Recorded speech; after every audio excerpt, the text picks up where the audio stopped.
तो आज की वीडियो में हम लोग बात करने वाले हैं यूनिट 4 M2 की, जो है फंक्शन ऑफ कॉम्प्लेक्स वेरिएबल। तो कॉम्प्लेक्स वेरिएबल में सबसे इंपॉर्टेंट टॉपिक या सबसे फर्स्ट टॉपिक जो निकल के आता है वो आता है एनालिटिकल एंड हार्मोनिक फंक्शन। आपको एक क्वेश्चन गिवन होगा, उसको आपको चेक करना है कि ये गिवन फंक्शन एनालिटिकल है या हार्मोनिक है, शो करो या फिर प्रूफ करो। तो सबसे फर्स्ट कंसेप्ट है इस चैप्टर का, काफी इंपॉर्टेंट है। वैसे भी मैंने आईएमपी क्वेश्चंस ऑफ यूनिट 4 और सारे चैप्टर्स की वीडियो पहले से ही बना रखी है, उसका मैं आई बटन पे दे दूंगा डिस्क्रिप्शन में, या फिर दे दूंगा रेफरेंस, तो वहां से आप लोग देख लीजिएगा। तो उसके अंदर ही मैंने सबसे पहला टॉपिक रखा था एनालिटिकल एंड हार्मोनिक फंक्शन। तो एनालिटिकल और हार्मोनिक फंक्शन को हम कैसे पता करेंगे वो आज हम इस वीडियो में देखने वाले हैं। सेकंड, अगर टाइम बचा इस वीडियो को, अगर लेंथ लंबी ना हुई तो फिर हम कंस्ट्रक्शन भी देख लेंगे कि एनालिटिकल फंक्शन को कंस्ट्रक्ट कैसे किया जाएगा। ठीक है, जनरली यहाँ से बहुत ज्यादा इंपॉर्टेंट क्वेश्चंस आते हैं, पर अगर ये बनाना है आपको तो ये आपको आना चाहिए। मतलब आप कंस्ट्रक्ट तभी कर पाओगे एनालिटिकल फंक्शन अगर आपको पता हो कि ये एनालिटिकल फंक्शन है या नहीं है।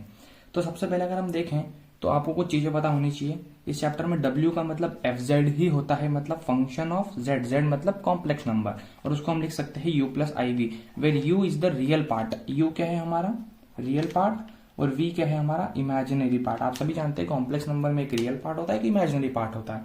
ठीक है, तो अगर आपको एनालिटिकल फंक्शन, किसी भी फंक्शन को प्रूफ करना है, किसी भी कॉम्प्लेक्स फंक्शन को प्रूफ करना है, तो CR इक्वेशन बड़ी काम की आती है। CR क्लास रिप्रेजेंटेटिव की बात नहीं कर रहा हूं, कोशी रीमान इक्वेशन। ये कहती है कि partial derivative U with respect to x, मतलब del U by del x equal होना चाहिए del V by del y के पास। ध्यान से देखो आप, यहाँ U है, यहाँ x है, यहाँ V है, यहाँ y है। अगर ये इक्वल होते हैं, और मतलब ये भी होना चाहिए, ये भी होना चाहिए, और del U by del y equal हो माइनस साइन के साथ, ये माइनस साइन बड़ा इंपॉर्टेंट है, माइनस साइन के साथ del V by del x, अगर ये दोनों कंडीशन सेटिस्फाई होती है तो हम बोल देंगे कि गिवन फंक्शन एनालिटिकल फंक्शन है। मतलब आपको चार चीजें निकालनी हर क्वेश्चन में। क्या निकालना है? डेल U डेल x निकाल लो, जिससे आपका ये काम हो जाएगा। फिर आप डेल U को डेल y के साथ निकाल लो, उससे आपका ये काम हो जाएगा। फिर आप क्या निकाल लो? डेल V को डेल x के साथ निकाल लो, तो ये काम हो जाएगा। ठीक है, और फिर आप डेल V को डेल y के साथ निकाल लो, आपको ये काम हो जाएगा। मतलब U और V रखना है x और y के रिस्पेक्ट में, सिंपल है, कुछ ज्यादा दिमाग नहीं लगाना। चारों चीजें निकालना है, अगर ये कंडीशन दोनों सेटिस्फाई होती है तो फंक्शन एनालिटिकल है। अब हम बात करते हैं what is harmonic function. Harmonic function क्या होगा? तो बड़ा सिंपल है, एक हार्मोनिक फंक्शन सबसे पहले तो एक एनालिटिकल फंक्शन होना चाहिए, मतलब ये वाली CR इक्वेशन सेटिस्फाई करना चाहिए। ठीक है, तो वो तो करेगा ही, कोई दिक्कत वाली बात नहीं। उसके अलावा ये वाली दोनों इक्वेशन, दोनों में से कोई सी भी एक सेटिस्फाई करना चाहिए। क्या? कि double partial differentiation of U with respect to x और double partial differentiation of U with respect to y, मतलब दोनों जगह U है, मतलब इस दोनों जगह पे U की बात कर रहे हैं। मतलब U का डबल डेरिवेटिव निकालना, एक बार x के रिस्पेक्ट में, एक बार y के रिस्पेक्ट में, या तो ये सेटिस्फाई कर लो, या अगर आप V का निकाल लोगे double derivative with respect to x और y, तो ये भी काम बन जाएगा। क्योंकि जनरली क्वेश्चन में क्या गिवन होगा, या तो आपको इमेजिनरी पार्ट, मतलब या फिर रियल पार्ट या इमेजिनरी पार्ट गिवन होगा। तो अगर U दिया हुआ है तो हम ये वाला फॉर्मूला लगा लेंगे, और अगर V दिया है तो हम ये वाला फॉर्मूला लगा लेंगे। ठीक है, तो ये बेसिक था कि एनालिटिकल फंक्शन हम कैसे पता करेंगे, हार्मोनिक फंक्शन हम कैसे पता करेंगे। एक बार क्विक रिवीजन मारते, क्या करना है, कुछ भी क्वेश्चन हो, अगर एनालिटिकल बोला है, एनालिटिकल फंक्शन प्रूफ करना है, तो del U by del x equal होना चाहिए del V by del y के, और तो और del U by del y equal होना चाहिए माइनस के साथ del V by del x के साथ। इसी को हम कोशी रीमान इक्वेशन बोलते हैं। ठीक है, तो ये एनालिटिकल फंक्शन, अभी एक क्वेश्चन मैंने यहाँ पे लिखा, ये करेंगे अपन एनालिटिकल का, समझ में आ जाएगा। और हार्मोनिक के लिए क्या, सीधे सीधे अगर क्वेश्चन U में गिवन है तो डबल डेरिवेटिव निकालना x y के रिस्पेक्ट में, इक्वल अगर 0 के तो यस इट इज हार्मोनिक। अगर V के रिस्पेक्ट में क्वेश्चन गिवन है तो V का चेक करके इक्वल, अगर सम अगर इक्वल आ जाते हैं 0 के तो हम बोलेंगे हार्मोनिक है। अब सबसे पहले क्वेश्चन उठाते हैं। क्वेश्चन गिवन है, ये 2020 में आया हुआ क्वेश्चन है कि W इक्वल टू e की power z is analytical. Show करना है कि ये फंक्शन दिया हुआ है वो एनालिटिकल है। तो सबसे पहले हम क्या लिखेंगे, सिंस हम जानते हैं W को हम FZ लिख सकते हैं, और FZ का मतलब क्या होता है, U प्लस IV है ना, और यही क्या दिया हुआ है क्वेश्चन में, e की पावर z दिया हुआ है, तो मैं लिख सकता हूं U plus IV equal to e की पावर z। ठीक है, अब z को भी अगर आपने कॉम्प्लेक्स नंबर जानते हो तो z होता है x प्लस IY, मतलब एक z भी क्या है, कॉम्प्लेक्स नंबर ही, कॉम्प्लेक्स नंबर में एक रियल पार्ट एक इमेजिनरी पार्ट। तो इस z को मैं क्या रिप्लेस कर सकता हूँ, U plus IV is equal to e की पावर, यहां लिख सकता हूं x प्लस IY। अब ई की पावर में कुछ है तो इनको बेस की पावर सम में हो तो हमको डिवाइड करेंगे।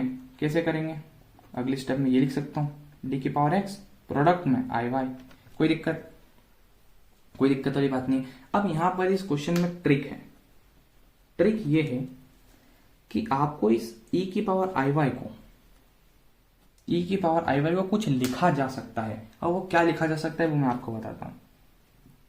Cos y plus i sine Y. अगर ये क्वेश्चन में अगर आपने नहीं लिखा तो ये क्वेश्चन फिर नहीं बन पाएगा। मतलब ये सबसे इंपॉर्टेंट ट्रिक है इस क्वेश्चन को सॉल्व करने की, कि ई की पावर आई वाई को, किसको, ई की पावर आई वाई को क्या लिख सकते हैं, कॉस वाई आई साइन वाई। अगर ये लिखोगे आप तो ही आपका काम बनने वाला है, ठीक है। क्योंकि ये क्वेश्चन में यहाँ वाई था तो इसलिए अपन वाई के रिस्पेक्ट में लिखेंगे।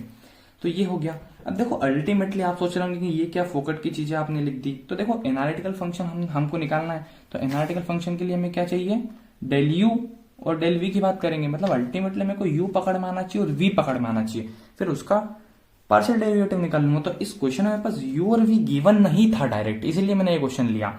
तो क्या करो कि यू और वी अब मैं कंपेयर कर लूंगा। कंपेयर करने के बाद मेरे पास यू आ जाएगा, वी आ जाएगा, फिर पार्शियल डेरिवेटिव निकाल लेंगे 4 बार, ये चारों चीजें निकाल लेंगे। अगर मैच कर गई तो बोलेंगे एनालिटिकल, नहीं तो नहीं।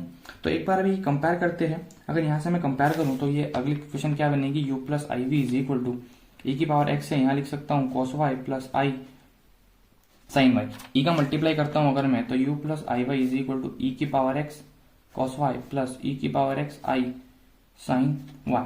तो देखो ये तो ठीक है। और एक बात अगर मैं बताऊं कि u वाला ये हो जाएगा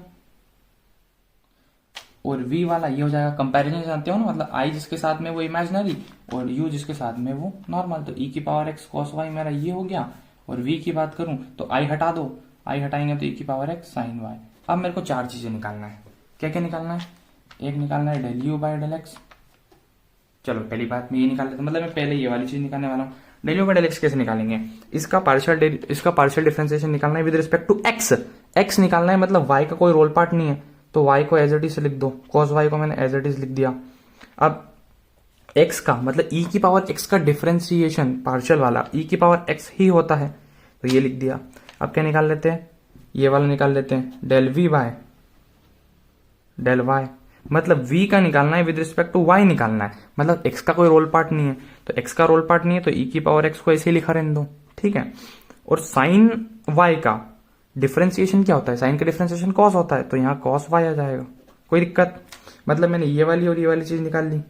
आप देखो ये दोनों चीज इक्वल है, cos y ex, मतलब पहली वाली कंडीशन अपनी सेटिस्फाई हो गई, ये वाली कंडीशन मेरी सेटिस्फाई हो रही है।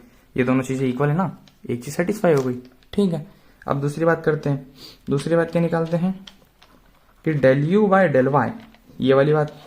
Del U by del Y क्या, कि यू का निकालना विद रिस्पेक्ट टू वाई, मतलब एक्स का कोई रोल पार्ट ही नहीं है तो एक्स को एज इट इज रखो।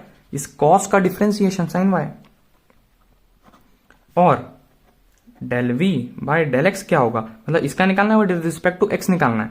तो वाई का क्या, वाई का कोई रोल पार्ट है क्या, वाई का कोई रोल पार्ट नहीं होने वाला है।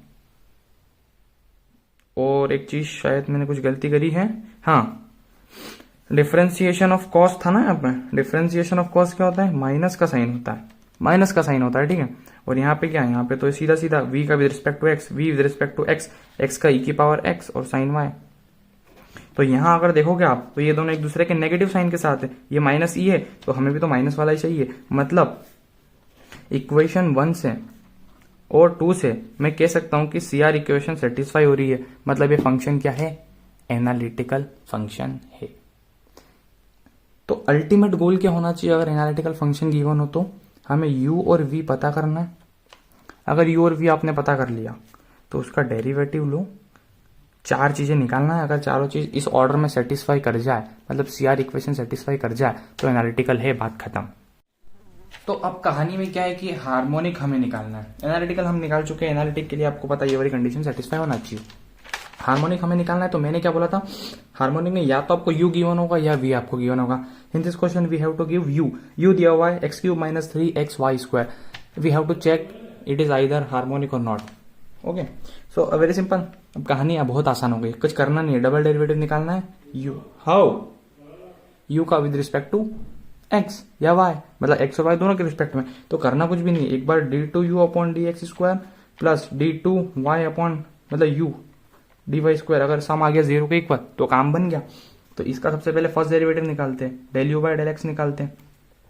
एक्स का निकालना है तो इसका क्या हो जाएगा 3x स्क्वायर, पावर आगे पावर में से एक कम, इसका निकालना है तो x का क्या हो गया 0, बचा क्या 3y स्क्वायर। तो ये क्या निकाला फर्स्ट डेरिवेटिव। सेकंड भी निकालने हैंड टू हैंड, निकाल लो क्या हैंड टू हैंड, चलो हैंड टू हैंड यहाँ निकाल लेते हैं, D two you upon D x square.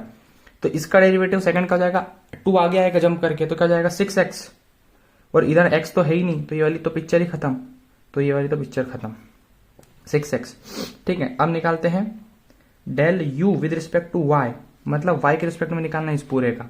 तो यहाँ तो x है y है ही नहीं तो ये तो पिक्चर ही खत्म, और इसमें क्या माइनस साइन के साथ 3 और पावर आगे तो 3 दूनी 6 और x है तो उसका क्या एज इट इज x, और y का क्या 1। तो ये आप आई थिंक ये तो आप जानते होंगे कैसे क्या निकाला है मैंने। तो ये कहानी आ गई। अब इसका डबल डेरिवेटिव निकालना है, तो डबल डेरिवेटिव कैसे निकालेंगे, del two you upon del Y square. y का रिस्पेक्ट में निकालना है, क्या y है क्या इस क्वेश्चन में, y है ही नहीं तो एग्जैक्ट जो है वही, तो ये निकल गया मेरा 2, ये निकल गया मेरा 1। इन दोनों का जरा सम करना, 6x plus minus 6x that going to be cancel out and come out to be 0, then it is a harmonic function. ये आप बताओ है कि नहीं हार्मोनिक? अरे बिल्कुल है, क्योंकि D two you square 6x आया था, डी टू वी अपॉन के मतलब x के रिस्पेक्ट में 6x आया था, y के रिस्पेक्ट में माइनस का 6x आया, तो दोनों का सम क्या इक्वल टू 0 आ गया। सो कंक्लूड करते हैं फटाफट इन दिस वीडियो में कि हमने क्या किया। तो आज हमने सीखा analytical function and harmonic function.